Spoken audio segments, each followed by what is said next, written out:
তোমরা যারা এই অল্প বয়সী ছেলে, তারা যদি পরম প্রেমময় শ্রী শ্রী ঠাকুর অনুকূলচন্দ্রকে বোঝার চেষ্টা করো, জানার চেষ্টা করো, তাকে উপলব্ধি করার চেষ্টা করো, তাহলে কিন্তু সব থেকে ভালো হয়। কেন ভালো হয়? আমরা যারা বয়স্ক মানুষ, আমরা কিন্তু ছোটোবেলার থেকে ঠাকুরকে দেখেছি বা দেখিনি, যাই হোক, আমি হয় দেখেছি ছোটোবেলার থেকে আমার 17 বছর বয়স পর্যন্ত, কিন্তু সেটা বড় কথা নয়। বা যারা একটু বয়স্ক মানুষ ঠাকুরকে গ্রহণ করলেন, দীক্ষা নিলেন, তারা যেভাবে ঠাকুরকে উপলব্ধি করার চেষ্টা করবেন, তোমরা কিন্তু যারা অল্প বয়সী ছেলে বা অল্প বয়সী মেয়ে, তোমরা কিন্তু আরও অনেক বেশি ঠাকুরকে বুঝতে পারবে যদি তার আদর্শ অনুযায়ী তার লেখাগুলো, বাণীগুলো পড়ো বা জানার চেষ্টা করো। দেখো, ঠাকুর বা যে কোনো অবতার পুরুষ যখন এই ধরাধামে আসেন, তখন তারা সেই সময়কার মানুষের যা প্রয়োজন, যা তাদের দৈনন্দিন জীবনে ব্যক্তিগতভাবে বা সংসারগতভাবে, সমাজগতভাবে এবং রাষ্ট্রগতভাবে প্রয়োজন, সেইগুলো নিয়েই কিন্তু তারা আলাপ আলোচনা করেন যুগমাফিক। তার জন্যেই যখনই অবতার পুরুষের আবির্ভাব ঘটেছে, তখন কিন্তু আস্তে আস্তে ডেভেলপ ঘটেছে সারা পৃথিবী। মানুষের চিন্তাভাবনা ডেভেলপ হয়েছে, মানুষের আচার ব্যবহার পাল্টেছে, মানুষের বিভিন্ন রকম চাহিদার পরিবর্তন হয়েছে। তার ফলে রামচন্দ্রের আমলে বা পুরুষোত্তম শ্রীকৃষ্ণের আমলে যে জিনিসটা সংগঠিত হয়েছে, আজকের যুগে ঠিক সেইটাই পাওয়া যাবে, তা কিন্তু বাস্তব কথা নয়। আজকের যুগে যা প্রয়োজন সেইটাই কিন্তু পরম প্রেমময় শ্রী শ্রী ঠাকুর অনুকূলচন্দ্র বিজ্ঞান ভিত্তিক সমাধানের আমাদের কাছে এনেছেন। ঠাকুরের দীক্ষা তুমি নেওয়ার প্রয়োজনীয়তাটা তখনই অনুভব করবে যখনই বুঝতে পারবে যে ঠাকুরের আদর্শটা আমার জীবনে দরকার। এই আদর্শটা আমার জীবনে দরকার, এইটা উপলব্ধি করার পর তুমি কিন্তু তাকে ধরবে। অনেকে বলে থাকেন, বা অল্প বয়সী ছেলেরা তো বলেই যে দীক্ষা নেওয়ার কি প্রয়োজন আছে, দীক্ষা না নিলেও তো চলে। আচ্ছা, স্কুলের বই পুস্তক আছে, মাস্টারমশাই না থাকলেও আজকের যুগে বিজ্ঞানের যে প্রযুক্তিগত তোমার বেরিয়েছে, মাস্টারমশাই ছাড়াও কিন্তু সব পুস্তকগুলো আমরা পড়ে নিতে পারি। কিন্তু স্কুলে ভর্তি হতে হয় কেন? কলেজে ভর্তি হতে হয় কেন? ইউনিভার্সিটিতে ভর্তি হতে হয় কেন? ভর্তি হতে হয় এই কারণে যে সেইখানে একটা নিয়ম নিষ্ঠা অনুযায়ী আমাদের কিন্তু এগোনোর সুযোগ আছে। আমাদের জীবনচন্দ্রের ক্ষেত্রেও যখনই আমরা কোনো মানুষের আদর্শকে মেনে চলার জন্যে সংকল্পবদ্ধ হব, তখন কিন্তু তার কাছে আমরা সব কিছু দিয়ে সারেন্ডার করতে হবে। এই সম্পূর্ণ সব কিছু দিয়ে তার উপরে নির্ভর না করলে তার প্রতি ভালোবাসা গজায় না। দেখো, ভালোবাসা যদি না গজায়, তাহলে কিন্তু তার পরবর্তী যে স্টেপগুলো, সেই স্টেপগুলো আসে না। একটা মানুষের জীবনে সংসার যারা করেন, বা তুমিও তোমার বাবার প্রতি, তোমার মার প্রতি, তোমার গুরুজনদের প্রতি, তোমার ছোটদের প্রতি যদি ভালোবাসা না হয়, তাহলে কিন্তু তুমি তাদের ঠিক নিজের মতো করে নিতে পারবে না। এবং তখন কিন্তু মনে হবে না যে আমার বাবা যা বলছেন এটা ভেবে দেখি যে এটা ঠিক বলছেন কিনা, এটা আমার পালন করা দরকার কিনা, আমার মা যেটা বলছেন সেটা ঠিক বলছেন কিনা, আর একটু চিন্তা করে দেখি। তোমার মধ্যে এই ভালোবাসার টান কিন্তু কর্মে আনে সবলতা, জীবনে উত্থান। শ্রী ঠাকুর অনুকূলচন্দ্রের একটা বাণী। সেই ভালোবাসার মধ্যে দিয়ে কিন্তু তোমার তাদের প্রতি একটা রেসপেক্ট আসবে, শ্রদ্ধা আসবে। এবং সেই শ্রদ্ধাটা আস্তে আস্তে কিন্তু ভক্তিতে পরিণত হবে। বাবা মাকে তখন ভক্তি করার ইচ্ছে হবে। বাবা মা যে তোমার কাছে একটা বিশেষ প্রয়োজনীয় সম্পদ, সেটা কিন্তু তোমার কাছে প্রতিভাত হয়ে উঠবে। মানুষের জীবনে গুরু কিন্তু ঠিক তাই। গুরুকরণ আমাদের ভারতীয় শাস্ত্রের বা পৃথিবীর যে কোনো ধর্মীয় মতবাদের ক্ষেত্রে কিন্তু একটা একান্ত প্রয়োজনীয় বিষয়। ধর্ম ছাড়াও বিভিন্ন ক্ষেত্রে একটা বিজ্ঞানী কেউ হতে চায়, সে যাকে মানে বা যার বিষয় নিয়ে সে এগোতে বা গবেষণা করতে চেষ্টা করবে, তখন তার কাছে কিন্তু তাকে ন্যাড়া বাঁধতে হয়। সেই ঠাকুর রামকৃষ্ণকে ন্যাড়া বাঁধতে হয়। ন্যাড়া না বাঁধলে, অর্থাৎ তার কাছে নিজেকে সম্পূর্ণ সমর্পণ না করলে তার বিষয়টা কিন্তু অনুধাবন করবার জন্যে একটা আকাঙ্ক্ষা আসে না। আর প্রত্যেকটা মানুষের জীবনের যে কোনো ক্ষেত্রে, যে কোনো বিষয়ে তাকে কিন্তু একজন কারুর কাছে নির্ভর করতে হয়। এই নির্ভর যার উপরে করছো, তিনিই কিন্তু তোমার গুরু। সেক্ষেত্রে কেউ সঙ্গীতের যদি চর্চা করে, তাহলে সেখানে একজন সঙ্গীতজ্ঞর কাছে যেতে হয়। কেউ যদি খেলাধুলার চর্চা করে, তার কাছে কিন্তু একজন খেলোয়াড়ের কাছে যেতে হয়। তেমনি আমার জীবনের যে কোনো ক্ষেত্রে আমাদের কিন্তু যার কাছ থেকে কিছু পাবো, তার কাছে আমাদের এগিয়ে যেতে হয়, নির্ভর করতে হয়। এই শ্রী ঠাকুর অনুকূলচন্দ্র এই শিক্ষাটা কিন্তু সবাই কিন্তু চান, যারা তার আশ্রিত তাদেরও, আর যারা তাকে ভালোবাসে, শ্রদ্ধা করে, মানে তাদেরও দিতে চান। এবং সেইখানেই ওই দীক্ষা নেওয়ার প্রয়োজনীয়তা এসে পড়ে। অর্থাৎ আমি কিছু নিয়ম কারণের মধ্যে ঢুকবো এবং সেই নিয়ম কারণটা আমি মেনে চলবো। এবং নিয়ম কারণগুলো ওই তথাকথিত ফুল, জল, বেলপাতা এবং বিভিন্ন রকম ভোগ সামগ্রী দিয়ে ঠাকুরের কাছে নিবেদন করলাম বা যে কোনো বিগ্রহের কাছে নিবেদন করলাম, তা কিন্তু নয়। শ্রী ঠাকুর বলছেন যে পূজা মানে সম্বর্ধন। তুমি যাকে পূজা করছো তাকে অ্যাক্টিভ করা, আরও বেশি অধিক আমার জীবনে অধিগত করা, চেষ্টা করা। সেখানে তুমি ফুল দিয়ে করতে পারো, আয়োজন করতে পারো, তুমি সেখানে বেলপাতা আনতে পারো, নাও পারো, সেখানে তুমি ভোগ নিবেদন করতে পারো, নাও পারো, কিছু দরকার নেই। দরকার তোমার মন। এই মনটাকে তার কাছে সমর্পণ করা। এই মনকে সমর্পণ করতে গেলে কিছু নিয়ম নীতি কিন্তু মানতে হবে। প্রত্যেকটা জীবনে, একটা সংসারের জীবনে যখন একটা মানুষ ঢোকে, সে কিন্তু আগে থেকে ঠিক করে নেয় এই জিনিসগুলো আমাকে করতে হবে, এবং সেই জিনিসগুলো কিন্তু সে করতে করতে করতে করতে আস্তে আস্তে সেই বিষয়টায় অধিগত হয়। তেমনি গুরুর কাছ থেকে যে নিয়মগুলো আমরা পাই, সেই নিয়মগুলো আমরা যদি মেনে চলতে সক্রিয় হই, তাহলে কিন্তু আস্তে আস্তে তার প্রতি, তার উপরে আমাদের একটা ভালোবাসা আসবে, রস আসবে। রসের সাধন তখন আমরা করতে পারবো, তার আগে কিন্তু নয়। এটা মেকানিক্যাল করলে কিন্তু হবে না, প্র্যাকটিক্যাল জীবনে করতে হবে। যেমন ধরো শ্রী ঠাকুর অনুকূলচন্দ্রের দীক্ষা নেওয়ার পরে বা যে কোনো অবতার পুরুষের দীক্ষা নেওয়ার পরে কিন্তু তাকে কিছু দিতে হয় প্রত্যেককে। যেমন পুরুষোত্তম শ্রীকৃষ্ণ গীতায় বলছেন যে তার খাদ্যের অগ্রভাগ আমাকে না দিয়ে ভক্ষণ করে, সে পাপ ভক্ষণ করে। আবার দেখো জিসাস ক্রাইস্ট, তিনি কিন্তু 4 রেটের প্রবর্তন করলেন। হযরত রসুল, তিনি কিন্তু জাকাতের প্রবর্তন করলেন। এবং মুসলিম ধর্মে এই জাকাতটা একটা অবশ্য করণীয় বিষয়, এবং সেখানে তারা একদিন মাত্র জাকাত করে। কিন্তু ইসলাম ধর্মে বলা হচ্ছে, রসুল বলেছিলেন প্রত্যেক দিন জাকাত করতে হবে। অর্থাৎ প্রত্যেক দিন তোমার পারিপার্শ্বিকের জন্যে তোমাকে কিছু সক্রিয়ভাবে কিছু সহযোগিতা করতে হবে।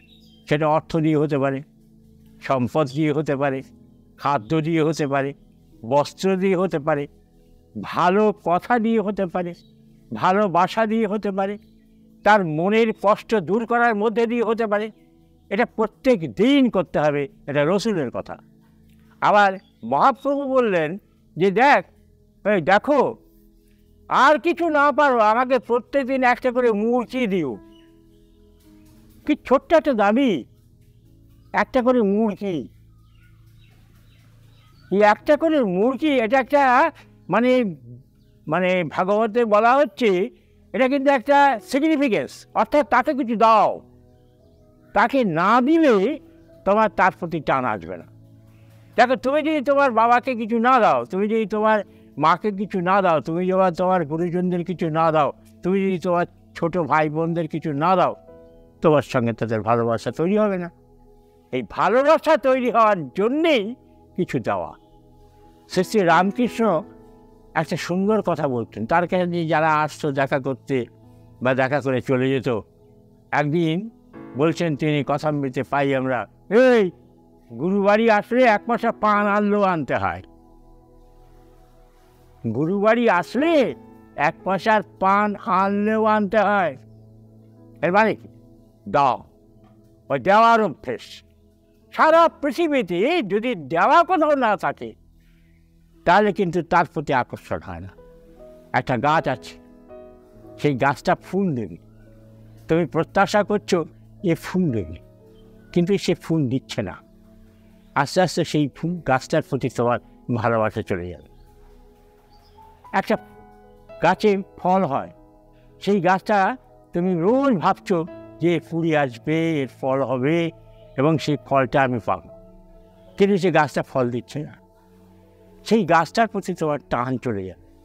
কিন্তু গাছটা যখনই তোমাকে ফল দেওয়া শুরু করবে, তখন ভালোবাসাটা দ্বিগুণ হয়ে হাজির হবে। ওই গাছটার কী দরকার, ওই গাছটা কষ্ট পাচ্ছে কিনা, ওই গাছটার কোনো পোকা ধরল কিনা, ওই গাছটার গোড়ায় সার প্রয়োজন, ওই গাছটার গোড়ায় জল প্রয়োজন, ওর পাতাগুলো তুমি লক্ষ্য করছো, ওর ডালগুলো লক্ষ্য করছো, মরা ডাল আছে কিনা এবং অপুষ্ট ভাব ওর মধ্যে দেখা দিচ্ছে কিনা, তুমি কিন্তু খোঁজ নিচ্ছ, কারণ সে তোমাকে কী দিচ্ছে। ওই যখনই কিছু দেওয়া আসবে, তখনই কিন্তু তার প্রতি টান আসবে। শ্রী ঠাকুর অনুকূলচন্দ্র আমাদের দীক্ষায় প্রথম বললেন যে আমাদের তার থেকে কিছু দিতে হবে। এই তাকে কিছু দেওয়া মানেই কিন্তু হচ্ছে ইষ্টপ্রীতি, অর্থাৎ ইষ্ট বা মঙ্গলের জন্য তোমার ফল। এবং এটা তিনি খাচ্ছেন না, কিন্তু তিনি কিন্তু তার খাওয়ার জন্যে এটা বলেননি। ঠাকুর একদিন তার বিজ্ঞানী বিশেষ ভক্ত কৃষ্ণপ্রসন্ন ভট্টাচার্যকে বলছেন, এটা আমার শৈশবে আমার জীবনের ঘটনা। বলছেন ঠাকুর যে, কেষ্টদা, আমার আর বড় বউ, মানে ঠাকুরের স্ত্রী, যাকে আমরা বড় মা বলি, বলছেন আমার আর বড় বউয়ের খাওয়ার জন্যে আপনারা কিছু দিতে পারেন না। কেষ্টদা হাঁ করে চাকরি বলছে, ঠাকুর আমরা তো ইষ্টভীতি না করে কোনোদিন জলগ্রহণ করি না। ঠাকুর বলছে, আপনি কন কি? ওই পাবনাই ভাষায় বলছেন, আপনি কন কি? আমি ইষ্টভীতির টাকা খাবো? আপনারা মন্ত্রে কি পড়ছেন? ওটা কি আমার খাওয়ার জন্যে, না আমার স্ত্রীর খাওয়ার জন্যে বা আমার পরিবারের খাওয়ার জন্যে? ওটা তো পারিপার্শ্বিকের সেবার জন্যে। সুতরাং এই যে তিনি কথাটা বললেন, এই কথাটার পর থেকে কেষ্টদার ঠাকুরের সঙ্গে যুক্তি করে একটা জিনিস ঠিক করলেন। ঠিকটা কি?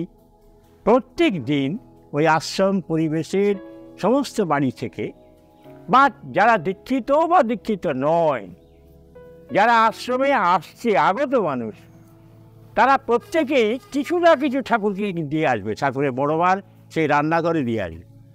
আমার জীবনে আমার অশেষ সৌভাগ্য যে আমি অন্তত 100 দিন কিছু না কিছু,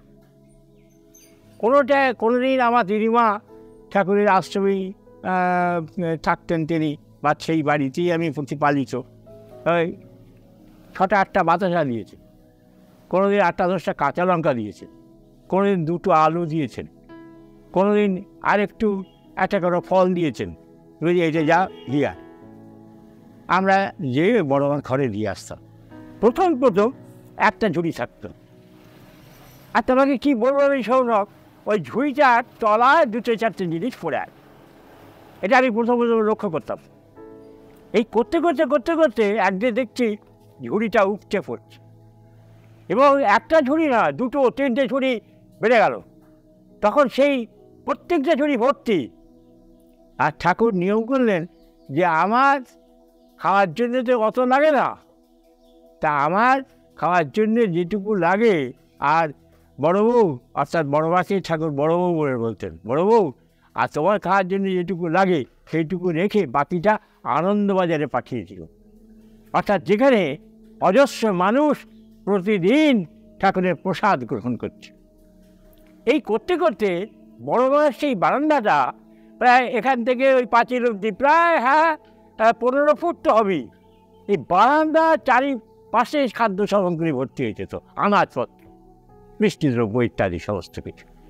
তাই তার থেকে বড় ভাই একটু একটু রেখে দিয়ে বাকিটা তিনি কিন্তু আনন্দবাজারে পাঠিয়ে দিচ্ছেন। এটা আমি দেখেছি। এই কিনতে কিনতে অভ্যেসটা কী হচ্ছে, ওই ঠাকুরের প্রতি একটা ভালোবাসা আসছে, টান আসছে, করার প্রবণতা আসছে। এই করার প্রবণতা আস্তে আস্তে কিন্তু নিজের জীবন আস্তে আস্তে উৎকর্ষে ভরে ওঠে। মানসিক উৎকর্ষ, যেটা ঠাকুর সব থেকে বড় বলেছিলেন, মানসিক উৎকর্ষ যদি মানুষের জীবনে আসে তাহলে কিন্তু তার সঙ্গে সঙ্গে ভাইস ভার্সা আরও সমস্ত কিছু এসে যাবে। যেমন ঠাকুরের আলোচনা প্রসঙ্গে 23 খণ্ড পড়তে শুরু করলাম কদিন আগে। এটা মোটা বইটা, এটা বেরিয়েছে দেওঘর থেকে, আমি সঙ্গে সঙ্গে আনিয়েছি খবর পেয়ে। পড়তে পড়তে একটা জায়গায় দেখলাম ঠাকুর বলছেন ঈশ্বরকে ভোগ দেওয়ার ক্ষেত্রে পাত্র, এই পাত্র নিয়ে প্রশ্ন হচ্ছে। ঠাকুর বলছেন রূপোর বাসন হলে সবচেয়ে ভালো হয়। একজন ঠাকুরকে বলছে যে ঠাকুর, তা যদি পাথরের পাত্রে তো আমরা দিই আপনাকে বা দেবতাদের ভোগ, না না না, ঠাকুর একেবারে অস্বীকার করে, ভালো বলছেন না, ওরা একদমই ঠিক না। বলে ভালো কাঁসা হলে চলতে পারে, কিন্তু রূপোর পাত্র হলে খুব ভালো হয়। এবারে পয়লা বৈশাখের দিন আমি তোমার এই জেঠিমা দুজনে মিলে যে রূপোর বাটি, রূপোর গ্লাস, রূপোর বাটির ঢাকনা, গ্লাসের ঢাকনা, অনেক টাকা দাম নিল ঠিকই, তা নিক, কিন্তু নিয়ে এলাম। যে ঠাকুর বলছেন, এবং এখন থেকে আমরা রোজ ওইটাতেই ঠাকুরকে যা হয় ভোগ দিই। ঠাকুর বলছেন নীরব, নীরব, এই কথাটা বলেছেন ঠাকুর, নীরব সদ্গুরুকে নিবেদন করা ভোগ সামগ্রী প্রসাদ হিসেবে যদি গ্রহণ করো, তাকে দেওয়া যে জল সেটা যদি প্রসাদ হিসেবে গ্রহণ করো, তাহলে অনেক আপদ বালাই কেটে যায়। আমি আমার জীবনে দেখেছি পরীক্ষা করে, এই কথাটা 100 ভাগ কেন, মানে 1000 ভাগ সত্যি। কারণ ঠাকুর যখন দেহধারী অবস্থায় ছিলেন, তার স্নানের জল নেওয়ার জন্যে অজস্র লোক লাইন দিত, এবং সেই আমিও দিয়েছি ছোটোবেলায় লাইন, একটা কাচের পাত্র নিয়ে বা একটা কিছু নিয়ে লাইন দিয়েছি। ঠাকুর একদিন দেখে ফেললেন, ঠাকুর তো জানেনই সব, অন্তর্যামী তিনি সবই জানেন, কিন্তু একদিন দেখে ফেলেছেন যে এই লোকগুলো সব লাইনে দাঁড়িয়ে আছে। ঠাকুর এই ওরা লাইনে সব দাঁড়িয়ে আছে কেন, এবং ওদের হাতে কি পাত্র রয়েছে বিভিন্ন রকম, কেউ গ্লাস নিয়েছে, কেউ একটা শিশি নিয়েছে, কেউ একটা হরলিক্সের শিশি নিয়েছে, কেউ একটা কটু নিয়েছে, কেন এভাবে দাঁড়িয়েছে কেন? তা তার ভক্তরা ঠাকুরকে বলবে না, বললে ঠাকুর যদি নিষেধ করেন তাহলে কী হবে? তারপরে না ঠাকুর, সেটা আপনার শোনার দরকার নেই। বলে শোনার দরকার নেই মানে? ওরা সব লাইন দিয়ে দাঁড়িয়ে আছে, আমি স্নান করে এসছি, এখন খেতে বসবো, আর ওরা সব লাইন দিয়ে দাঁড়িয়ে আছে, আমি কিছু দেখবো না, আমি কিছু জানবো না? তখন তারা বলছি যে ঠাকুর, আপনি বললে যদি রাগটাগ করেন, তা ওই আপনার স্নানের জল সবাই খেলে অসুখ বিসুখ সেরে যায়, সেই জন্য আপনার চরণামৃত নেওয়ার জন্যে সবাই এরকম লাইন দিয়ে। তাই জানি আমার 4 কড়া জল খেলে অসুখ বিসুখ সেরে যায়, তাহলে আমার তো কত শরীরটা খারাপ হয়, মাঝে মাঝে আমার পায়ের ব্যথা, আমি হাঁটতে পারি না, আমার এই যে আজকে হঠাৎ জ্বর এসছে, আজকে হঠাৎ মুখটা ঢিপ ঢিপ করছে, আমাকে একটু খাইয়ে দে না, আমাকে একটু খাইয়ে দে না। এখন শিশুর মতো বলা শুরু করবে। ঠাকুর বলছে না, আপনারটা আপনার, সবাই বলছে যে ঠাকুর ওটা আপনার খেলে কাজ হবে না, ওটা আমাদের খেলে কাজ হবে। কেন? তোদের খেলে কাজ হবে, আমার খেলে কাজ হবে না কেন? আমি আজকে এই ৭৪ বছর বয়সে একটা জিনিস কিন্তু অনুভব করার চেষ্টা করছি, পুরুষোত্তম অবৈজ্ঞানিক কিছু বলেন না, সম্পূর্ণ বিজ্ঞানভিত্তিক কথা বলেন। ওই স্নানের জল খেলে যে শরীরটা ভালো হচ্ছে, এটা কিন্তু একটা সাংঘাতিক বিশ্বাসের থেকে হচ্ছে, একটা মানসিক ক্রিয়া হচ্ছে ওখানে। ঠাকুর বলছেন, মনটা দুষ্ট হলেই জানিস রোগের আথাল হয়, ওইটাকে তুই এড়িয়ে চলিস, করবি ব্যাধি জয়। ঠিক তুমি ঘুরিয়ে দাও কথাটা, তাহলে মন যদি দুষ্ট না হয় তাহলে রোগের আতাল হবে না। ঠাকুর কিন্তু পরিষ্কার বলছেন, মানসিক বিষয়টা সবচেয়ে বড়। ওই চানের জল খাও আর যাই করো, আমার নীতিবিধিগুলো যদি মেনে না চলো তাহলে কিন্তু কিচ্ছু হবে না। ইষ্টবিধির কথা হচ্ছিল, তাহলে রোজ ঠাকুরকে কিছু দেওয়া। আমাদের সারা দিনে রাত্রে আমরা কত কিছু খাচ্ছি যাচ্ছি, কত পোশাক আশাকের জন্য খরচা করছি, অন্যান্য কত বিষয়ের জন্য খরচা করছি। ওই তার একটা অগ্রভাগ তাকে নিবেদন করা, এই নাম হলো ইষ্টপ্রীতি। এই অগ্রভাগ নিবেদন করার মধ্যে দিয়ে কি হয়, ধীরে ধীরে ধীরে ধীরে আমার মানসিক পরিবর্তন আসে।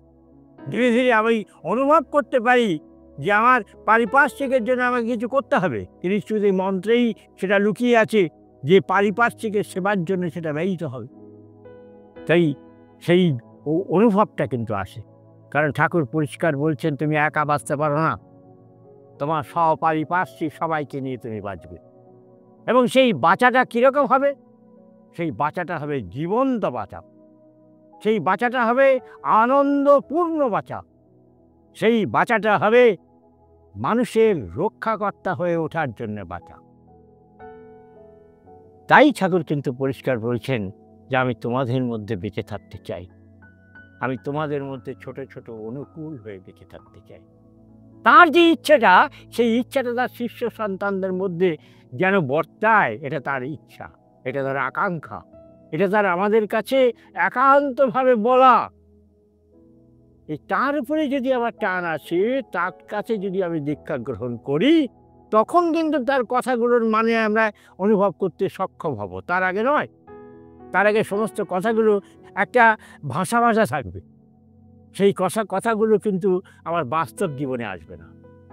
ঠাকুর বলছেন, তোমরা কষ্ট পাও, দুঃখ পাও, আমার কিচ্ছু যায় আসে না, কিন্তু তোমাদের দেখে মানুষ যখন আনন্দ পায়, তোমাদের দেখে মানুষ যখন খুশি হয়, তোমাদের দেখে মানুষ যখন বাঁচার রসদ পায়, তখন আমার আনন্দ হয়।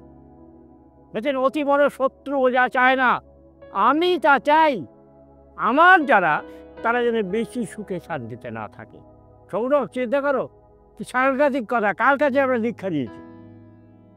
বলছেন, অতি বড় শত্রু যা চায় না, আমি তা চাই। ঠাকুর বলছেন, আমার যারা তারা যেন বেশি সুখে শান্তিতে না থাকে। কারণ বেশি সুখ শান্তি এলেই আমরা কিন্তু এই জিনিসগুলো ভুলে যাই। আমাদের কাছে তখন কিন্তু সেই সুখ সামগ্রীর একটা লোভ এসে যায়, তার প্রতি আকাঙ্ক্ষা এসে যায়, আরও আরও আরও চাই। আজকে সারা বিশ্ব দুনিয়ার দিকে তাকিয়ে দেখো, যার মানে 20,000 টাকায় সংসার চলে যায়, সে কি করে 50,000 টাকা জোগাড় করবে, তার জন্য সে ছটফট করছে এবং অসৎ পথ বেছে নিচ্ছে। আর যার 50,000 টাকা লাগে সবাইকে দিতে শুনতে, সে 1 লাখ, 2 লাখ, 5 লাখ, তার কোনো সীমা নেই, সে কিন্তু বাড়িয়েই চলেছে। কিন্তু সৌনক, আমরা যখন পৃথিবীতে এসেছিলাম, মার কাছ থেকে এই ভূমিষ্ঠ হয়েছিলাম, তখন আমাদের সঙ্গে কোনো টাকা আসেনি, আমাদের সঙ্গে কোনো বস্ত্র আসেনি, আমাদের সঙ্গে কোনো সম্পদ আসেনি। যখন আমরা এই দুনিয়া থেকে চলে যাব, ওই ইলেকট্রিক চুল্লিতে আমার দেহটা যখন ভরে দেবে, তখন এখন বলছে যে একটা সুতো যেন তার সঙ্গে না যায়, তাহলে চুল্লির ক্ষতি হবে, তাহলে কিচ্ছু নিয়ে যেতে পারবো না। কিন্তু কি আমার থাকবে? ওই কবি তুলসীদাস তাদের একটা দোহায় বলেছিলেন, যেদিন তুমি এসেছিলে সেদিন তুমি কেঁদেছিলে আর সবাই হেসেছিল। তুমি এমন কাজ করে যাও যাতে যেদিন তুমি এই দুনিয়া থেকে চলে যাবে, সেদিন তুমি হাসতে হাসতে যাবে আর সবাই তোমার জন্য চোখের জল ফেলবে।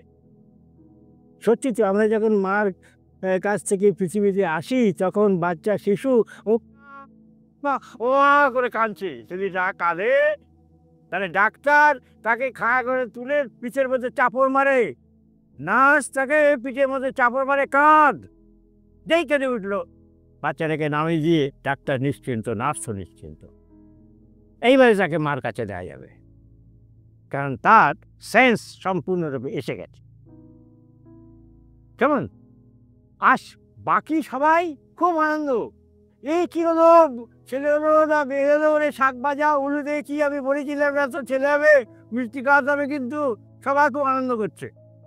এবার মেয়ের বা ছেলের বাবা যখন বেরোচ্ছে তখন সবাই ছেঁকে ধরেছে যে আমাদের কিছু খাওয়ান, আমাদের কিছু খাওয়ান। সবাই আনন্দ, সবাই হাসি হাসি মুখ। আর বাচ্চা ছেলে সে ঘরের মধ্যে শুয়ে শুয়ে ওয়া ওয়া ওয়া করে কেঁদেই যাচ্ছে। আর তুলসীদাস কি বললেন শেষে? তুমি এমন কাজ করে যাও যাতে যেদিন তুমি চলে যাবে এই দুনিয়া থেকে, সেদিন তুমি হাসতে হাসতে চলে যাবে। আর তোমার প্রতিবেশী, আত্মীয় পরিজন, বন্ধু বান্ধব সবাই চোখের জল ফেলে বলবে, এমন মানুষটার হয় না, এমন ভালোবাসার লোকটার হয় না। ওইটা থাকবে, অর্থ থাকবে না, সম্পদ থাকবে না, বাড়ি গাড়ি সমস্ত কিছুই কিন্তু আমার সঙ্গে কারোর সঙ্গেই যাবে না, কিন্তু আমার ব্যবহারটা যাবে।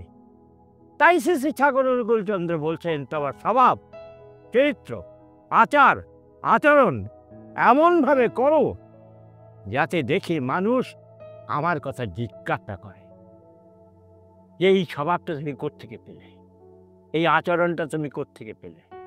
তখন যদি তুমি আমার কথা বলো তাহলে মানুষের কিন্তু ভালো রাখবে, মানুষের কিন্তু প্রকৃত কল্যাণ হবে। আর যদি এই ঠাকুর এটা বলেছেন, ঠাকুরের বাণী এটা, ঠাকুরের এইসবভাবে যদি তুমি প্রকাশ করার চেষ্টা করো তাহলে কিন্তু আমার প্রতিও তাদের টান আসবে না, তোমার প্রতিও তাদের টান আসবে না। কারণ তখন তারা মনে করবে যে তোমার কিছু পাওয়ার আশা আছে, পাওনা গণ্ডার আসার জন্যে তুমি এত ঠাকুর ঠাকুর করছো। তুমি ঠাকুর অনুকূলচন্দ্রকে প্রতিষ্ঠা করবার জন্য করছো না, ঠাকুর অনুকূলচন্দ্রকে তোমার জীবনের একটা ব্যবসার ব্যবস্থা করে নিয়েছ। এটাই কিন্তু ঠাকুরের বক্তব্য। তাই আমরা যারা তার কাছে আশ্রয় গ্রহণ করেছি, সেই আশ্রয় গ্রহণের আমাদের কিন্তু শেখার প্রচুর প্রচুর প্রচুর বাকি। ঠাকুর রামকৃষ্ণ বলছেন, যতক্ষণ বাঁচি ততক্ষণ শিখি। শ্রী ঠাকুর অনুকূলচন্দ্র বলছেন, ওরে একটা পিঁপড়ের কাছ থেকেও শেখার আছে। দেখবি পিঁপড়েরা যখন সারিবদ্ধভাবে যায়, কেউ কিন্তু কারুর পথ অতিক্রম করে যায় না। সবাই সবাই দায়িত্ব নিয়ে ওই বর্ষা আসছে মুখে বাচ্চার ডিমটা নিয়ে বা খাদ্য সামগ্রী নিয়ে পর পর লাইন দিয়ে যাচ্ছে। মানুষের জীবন ওই রকম সুশৃঙ্খলভাবে এগিয়ে চলার জীবন। দীক্ষার মধ্যে দিয়ে এই সুশৃঙ্খলতা শেখা যায়। কারুর কাছে সারেন্ডার করার মধ্যে দিয়ে আমরা কিন্তু তখন সত্যিকারে নিজেরাও সারেন্ডার করার মানসিকতায় আসি স্থায়ীভাবে। আজকে এলো কালকে এলো না। আবার দেখো অনেকে ঠাকুরের দীক্ষা নিচ্ছে আবার ছেড়ে দিচ্ছে। তোমার এই প্রশ্নটা ছিল, কারণ কি বলো তো? আমার যেটা মনে হয়েছে, প্রত্যেকেই কেউ না কিছু কিছু আশা নিয়ে ঠাকুরকে ধরেছে। এই আশাটা যখন পূর্ণ হয়ে গেল তখন হয়ে গেছে, আর কিছু দরকার নেই, আর কিছু দরকার নেই। এই আশাটা যখন পূর্ণ হয়ে গেল আর কিছু দরকার নেই। আর আশাটা যখন অপূর্ণ রইল, ঠাকুরকে দীক্ষা কিছুই হলো না। এই দুই দল ঠাকুর ছেড়ে দেয়। কিন্তু যারা ভাবে যে আমার ঠাকুর রামকৃষ্ণের কথায় যে যেমন পাত্র তেমনি তেল ধরবে গা, যারা ভাবে আমার পাত্র কখনো পূর্ণ হয়নি, তারা কিন্তু তাকে নিয়ে নিয়ত চলার জন্যে সদা সর্বদা সচেষ্ট থাকে। একটা শিশুর কাছ থেকেও তোমার শেখার আছে, শ্রী ঠাকুর রঘুচন্দ্র বলছেন। যখনই আমার জীবনে অহংকার এসে গেল যে আমি অনেক কিছু জানি, আমি অনেক কিছু মানুষকে শেখাতে পারি, তখনই কিন্তু আমরা পিছিয়ে পড়লাম। আর যখন আমরা ভাববো না আমার অনেক কিছু শেখার আছে, অনেক কিছু জানার আছে, অনেক কিছু বোঝার আছে, তখন কিন্তু আমার কোনো দিন ক্লান্তি আসবে না, আমার কোনো দিন মনে হবে না যে আমি অনেক কিছু জেনে গেছি। অহংকার তখন কিন্তু মাথা চাগার দিয়ে উঠবে না।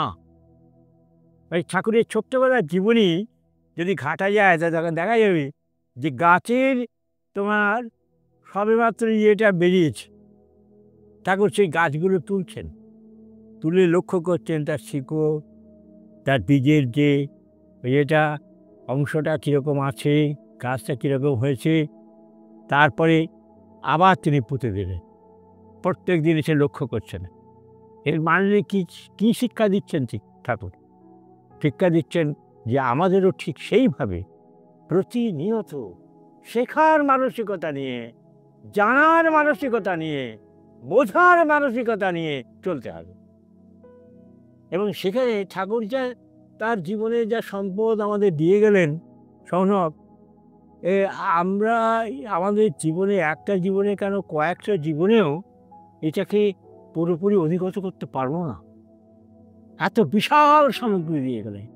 মহাসমুদ্র থেকে কেউ যদি এক বালতি জল তুলে নিয়ে এসে পায়ে এসে দাঁড়িয়ে হয়, জলটা কবি ফেলেছি আমি, জলটা আমি কবি ফেলেছি, সেটা যেমন সত্যি না, তেমনি অবতার পুরুষের দেওয়া যে বাণী, অবতার পুরুষের দেওয়া যে বিভিন্ন সময়ে বিভিন্ন মানুষের কল্যাণের জন্যে, জীবের কল্যাণের জন্যে যা দেওয়া, সেও কিন্তু কমান নয়।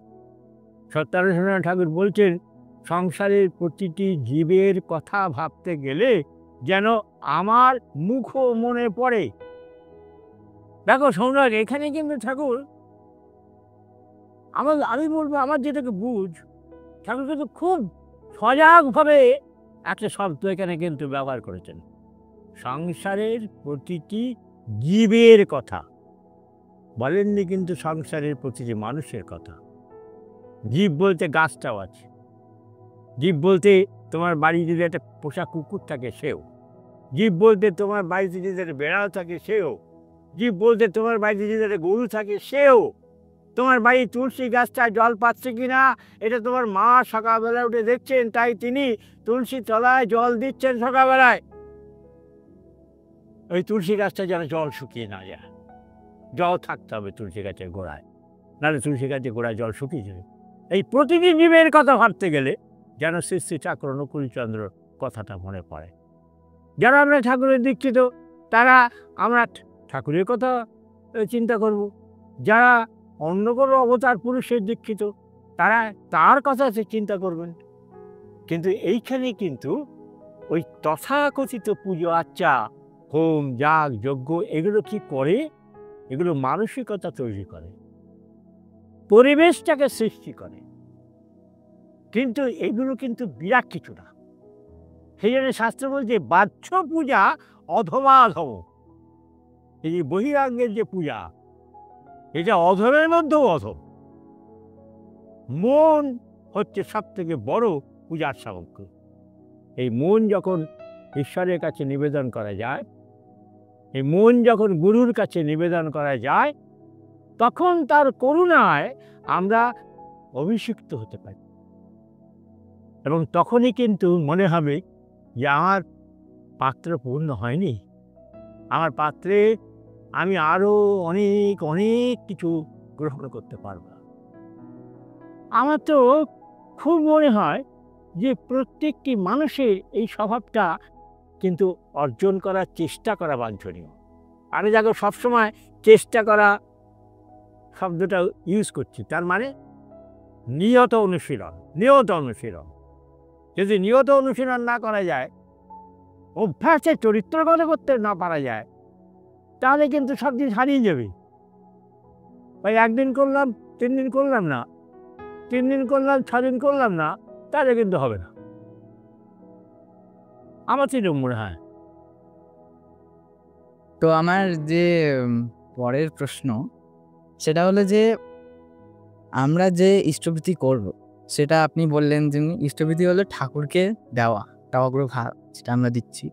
তো ইষ্টভৃতির করার সময় আর করার ঠিক নিয়ম কি? কারণ আমরা মানে আমি পার্সোনালি অনেকজনকেই জিজ্ঞেস করেছিলাম, আমি ঠিক উত্তরটা পাইনি। মানে কেউ বলে ব্রহ্ম মুহূর্ত, কেউ বলে ৬টার আগে, কেউ বলে জল খাওয়ার আগে, কেউ বলে জল খাওয়ার পর।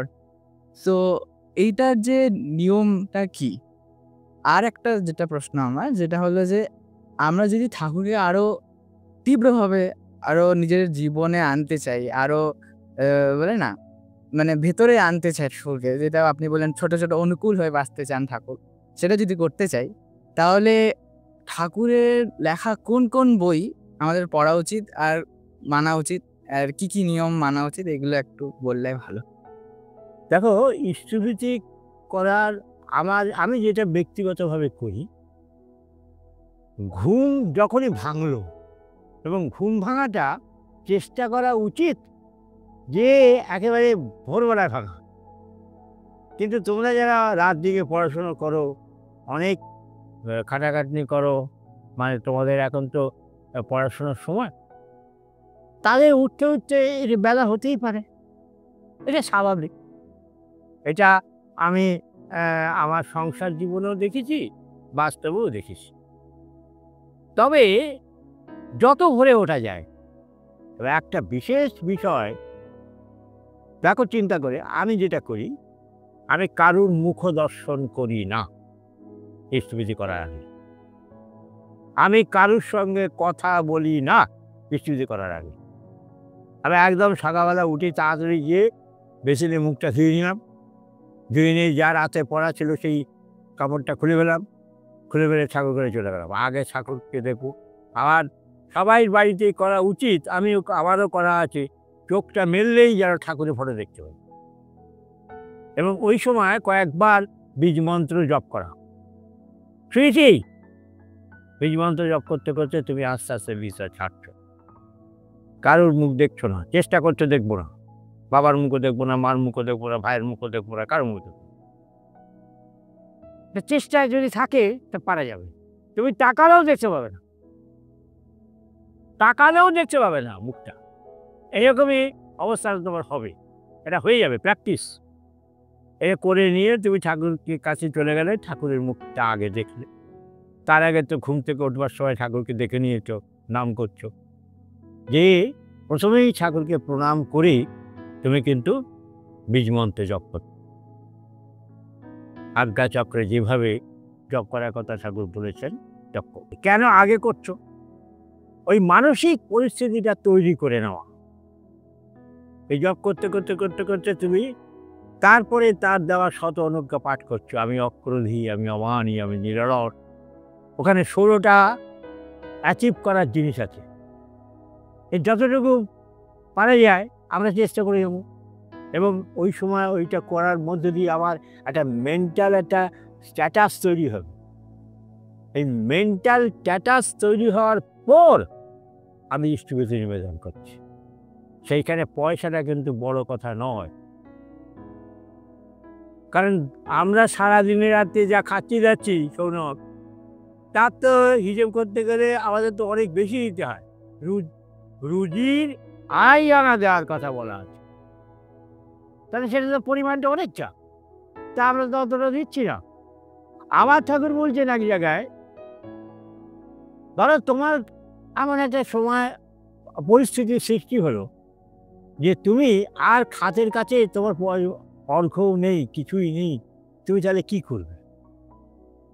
তুমি কি দিয়ে তোমার ইষ্টভৃতি করবে? ফুল দিয়ে ইষ্টভৃতি করার কথা বলা আছে ঠাকুরের, জল দিয়ে ইষ্টভৃতি করার কথা বলা আছে, বালি দিয়ে ইষ্টভৃতি করার কথা বলা আছে। কিন্তু এটা আপদ ধর্ম। এটা যদি কেউ হ্যাবিট করে নেয়, খুব সব থেকে শুদ্ধ, সব থেকে শুদ্ধ। আমার জীবনের অভিজ্ঞতা বলছি, ফুল সব থেকে শুদ্ধ। দাদা আমাকে বলছে, দাদা আমি রোজ এই ফুল দিয়ে ঠাকুরকে ইষ্টভৃতি। আসলে ইষ্টভৃতির সঙ্গে যে আর একটা কথা আছে, 30 দিনের দিন সেটা ঠাকুরের কাছে পাঠাতে হবে। তাহলে আপনি ফুল দিয়ে করেন, তা 30 দিনের এই ফুলগুলো কি করেন? এই ফুল তো পচে যাবে, নষ্ট হয়ে যাবে, শুকিয়ে যাবে। আরে তাহলে তো দ্বিতীয় জায়গাটা আপনি লাল কালি দিয়ে কেটে দিলেন, ঠাকুরের কাছে তার পৌঁছানো হলো না। বাড়ি দিয়ে যদি করেন তাহলেও আমাকে গিন্নি আশ্রমে তখন খুব কাজ হচ্ছে, মানে রাজমিস্ত্রির কাজ। আর টাটার একজন গুরু ভাই আমার সঙ্গে যেতে যেতে এই কথাটা বলছেন যে রিরিজা, তাহলে আপনি যখন বলছেন ফুলের কথা, পালি দিয়ে যদি স্টুডি করি, রোজ পালি দিয়ে করবো, তাহলে খুব ভালো।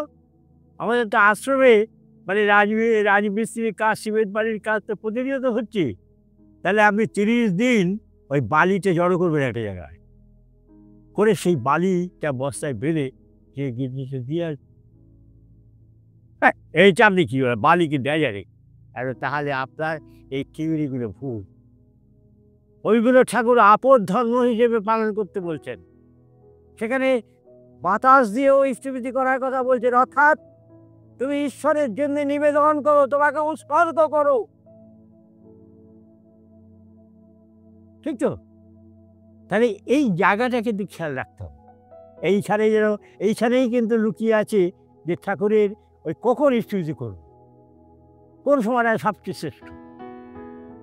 তোমাকেই বা যে কোনো একটা রাত জেগে পড়া ছেলে মেয়েকে আমি যদি বলি ব্রহ্ম মুহূর্তে স্থিতি করতে হবে, তাহলে তার পক্ষে কিন্তু সম্ভব হবে না, অসম্ভব ব্যাপার।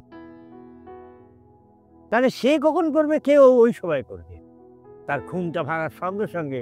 কারুর মুখ দর্শন না করে ঠাকুরকে দেখবে, স্মরণ করবে, তার দেওয়া বীজ মন্ত্র জপ করতে করতে, কারুর মুখ দর্শন না করে মুখটাকে ধুয়ে নিয়েই এবং বাসি জামা কাপড়টাকে ছেড়ে নিয়েই সে ঠাকুরের কাছে গিয়ে বসবে। আগে নিজেকে নিবেদন করতে, আগে নিজের মেন্টাল স্ট্যাটাসটাকে তৈরি করবে, করে স্তুতি করবে। এইটা হলো প্রকৃত সময়, আমি এটা বলি। ঠিক আছে, তারপরে তুমি যে প্রশ্নটা করলে, কি বললে? হ্যাঁ, ঠাকুরের একজন বিশেষ ভক্ত শরৎচন্দ্র হালদার, তিনি ঠাকুরকে বলছেন যে ঠাকুর, এই যারা আমরা আপনার সামনে বসে প্রশ্ন করছি উত্তর পাচ্ছি, প্রশ্ন করছি উত্তর পাচ্ছি, আমাদের মনটা খুব আনন্দ ভরে যাচ্ছে। এমন একটা দিন তো আসবে যেদিন আপনাকে এরকম সামনে পাবো না, এবং আগামী দিনের মানুষ যারা আপনাকে সামনে পাবে না, তারাও তো আপনার দীক্ষা নেবে, তারাও তো আপনাকে নিয়ে চলবার জন্য চেষ্টা করবে। তাহলে সেদিনের মানুষ বা আমরাও তো বঞ্চিত হব। ঠাকুর নিজের বইগুলোর দিকে অঙ্গুলি নির্দেশ করে বললেন যে আগামী দিনের মানুষ এবং আপনারাও যদি বিশ্বাস করে আমার এই বইগুলো পড়েন, তাহলে দেখবেন আজও যেমন আপনার সামনে বা আপনাদের সামনে উপস্থিত আছি, আগামী দিনেও ঠিক সেই রকম আমি উপস্থিত থাকব। তার কোন বইগুলো পড়া সবচেয়ে বাঞ্ছনীয় বা প্রয়োজনীয়, এটা আমার কাছে খুব এমন একটা প্রশ্ন, একটা জটিল প্রশ্ন। কিন্তু আমি যেটা প্রতিদিন পড়ি, আমি সত্যানুসরণ একটা করে অধ্যায় প্রতিদিন পড়ি, পড়ে হৃদয়ঙ্গম করার চেষ্টা করি। তারপরে চলার সাথে গ্রন্থটা আমি একটা করে বাণী প্রতিদিন পড়ি, পড়ে সেটা হৃদয়ঙ্গম করার চেষ্টা করি। হৃদয়ঙ্গম করি কিন্তু বলছি না, চেষ্টা করি। ঠাকুর আমার মনে হয় সারাদিন ধরে কী বাণী পড়েছি, এটা যদি ভাবি আর কাজ করি, করতে ফিরতে ভাবছি যে ঠাকুরের কোন বাণীটা আজকে পড়েছি, সত্যার সঙ্গে কোনটা পড়েছি, চলার সাথে কোনটা পড়েছি, কী পড়েছি সব শব্দগুলো মনে নেই, কিন্তু চিন্তা করছি আর কাজ করছি, আমার দৈনন্দিন কাজ করছি। দেখা যাবে একটা সময়ে তোমার কিন্তু অনেক সমস্যার সমাধান তুমি পেয়ে যাচ্ছ। তারপরে ঠাকুরের যা নিয়ে তুমি পড়তে চাও, যা নিয়ে জানতে চাও, শিক্ষা নিয়ে জানতে চাইলে শিক্ষাবিধানরা, বিজ্ঞান নিয়ে জানতে চাইলে বিজ্ঞান বিভূতি, সমাজ নিয়ে জানতে চাইলে সমাজ বিধানা, বিবাহ নিয়ে জানতে চাইলে তোমার দেবী সুক্ত, বিবাহ বিধারণা ইত্যাদি গ্রন্থ আছে। ঠাকুরের তো অগাধ সম্পদ, এত কিছু কোনো অবতার পুরুষ কিন্তু দেননি। আর দেওয়া দিলেও সেটা তো লিপিবদ্ধ সেই সময় থেকে ছিল না, সেই সিস্টেমটা তো আসেনি। আজকের যুগের লেটেস্ট পুরুষোত্তম তিনি যা দিলেন তার অন্তত ৮ আনা। কেন বলছি? আমার মামা দেবীপ্রসাদ মুখোপাধ্যায় ঠাকুরের বাণী লেখক। প্রফুল্লদার সঙ্গে আমার একেবারে ছোটবেলার থেকে একটা সম্পর্ক ছিল, যিনি আলোচনা প্রসঙ্গের লেখক। প্রফুল্লদা দেহধারী অবস্থায় আমাকে বলেছিলেন, ঠাকুরের আলোচনা প্রসঙ্গে যদি সব খণ্ড হিসেবে বেরোয় তার 50 ঊর্ধ্বে খণ্ড হবে। স্পেসিফিক্যালি তিনি আমার মনে হচ্ছে আমাকে বলেছিলেন 54টা খণ্ড হবে, কিন্তু 23 খণ্ড লাস্ট বেরোলো এবং সেখানে শেষে লিখে দেওয়া হলো যে বাকি খণ্ড আর বার করা সম্ভব হচ্ছে না, এই কারণে প্রফুল্লদা জীবিত অবস্থায় তিনি সবটা ম্যানুস্ক্রিপ্ট তৈরি করে দিতে পারেননি। কারণ প্রফুল্লদার লেখা আমি খাতায় দেখেছি, মানে কাছে গিয়ে, ওই লেখা পৃথিবীর কারুর ক্ষমতা নেই ওই লেখা উদ্ধার করে। এইরকম একটা একমাত্র প্রফুল্লদাই বুঝতে পারছেন। আমার মামা তিনি ঠাকুর যা যা বলতেন তা লিখে রাখতেন, কিন্তু এই লিখে রাখতে রাখতে এবং সেই লিখে রাখা বিষয়গুলোকে চিন্তা ভাবনা করতে করতে করতে করতে দীপরক্ষী হিসেবে যখন সেগুলো বেরোলো, এবং মামা জীবিত অবস্থায় বলেছেন অনেক খণ্ড হবে, কেউ হবে কিনা জানি না, কারণ এখন মামাও দেহধারী অবস্থায় নেই। আর যে প্রশাসন প্রকাশক তারা যেভাবে বার করছে না করছে, তার ভেতরে কি আছে লুক্কায়িত ব্যাপার আমি জানতে পারবো না। কিন্তু যেটুকু বেরিয়ে গেছে তা অধিগত করার ক্ষমতা আমাদের কারুর আছে বলে আমি বিশ্বাস করি না। বোঝে প্রাণ, বোঝে জাত, তার কাছে শুধু আকুল ভাবে নিবেদন করা, ঠাকুর আমার আধার যতটুকু, আমার মস্তিষ্কের ক্ষমতা যতটুকু, আমার যেটুকু জানলে আমার জীবন চালনার ক্ষেত্রে আমি উপকৃত হতে পারি, মানুষকে উপকার সাধন করতে পারি, তুমি করুণা করে আমাকে সেটুকু দাও।